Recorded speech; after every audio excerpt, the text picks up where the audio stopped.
One love, one life, one word, one fight. Whole world, one night, one place, Brazil. Everybody put the flags in the sky and do what you feel. You are my wadawa today, and we invited the woo to play. You are my wadawa today, and we invited the woo to play. En mi mundo, tu mundo, el mundo de nosotros. Invitamos todo el mundo, juega con nosotros. Put your flags up in the sky, put them in the sky. La première période débute sur une période d'émancipation des femmes. En France, par exemple, en 1906, vous avez déjà 8 millions de femmes qui travaillent. Et par ailleurs, la mode est au sport. Et les médecins conseillent de bouger pour être en bonne santé. Et progressivement, c'est le foot qui va s'imposer comme sport national, notamment des poilus dans les tranchées. Et c'est finalement de manière très naturelle qu'après la Première Guerre mondiale, on va voir apparaître les premières équipes de football féminines. Vert et jaune, vous savez ce que c'est? Brésil. Les couleurs de quelle équipe? De quoi? C'est le Brésil, mais pas que. C'est Nantes aussi, mais pas que. Ouais, mais c'est pas ça. Et les journalistes vont être assez intrigués et vont leur demander comment elles en sont venues à faire du foot. Alors, il n'y a pas d'enregistrement, du coup, parce que c'est les années 20, donc je suis obligée de vous le faire. On va essayer ça.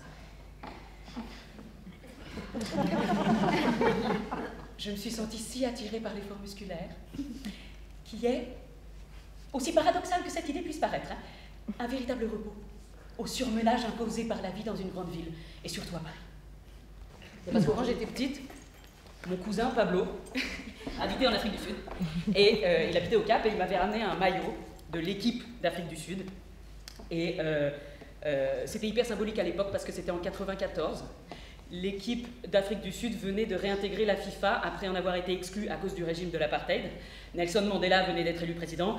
Et en 96, ils avaient même accueilli et remporté à domicile la Coupe d'Afrique des Nations. Et sur mon t-shirt, il y avait écrit Bafana Bafana.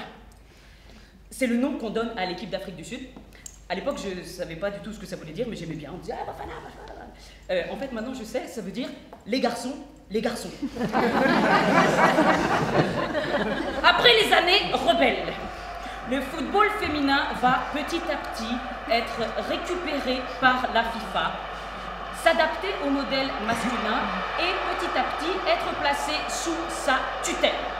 Ainsi, 74, premier championnat de France officiel, 82, premier championnat d'Europe officiel, 91, première Coupe du Monde officielle, 96, première épreuve aux Jeux Olympiques, 2001, première Coupe d'Europe des clubs champions, et le mimétisme avec le football masculin va même, en 1999, pour l'américaine Brandi Chastain, jusqu'à enlever son maillot pour fêter son but dans les cages chinoises, laissant apparaître son soutien-gorge noir qui n'est autre qu'un prototype de la marque Nike, et la presse sportive trouve le moyen de crier au scandale. Wow. Fin de la deuxième période. Le match est toujours un peu nul.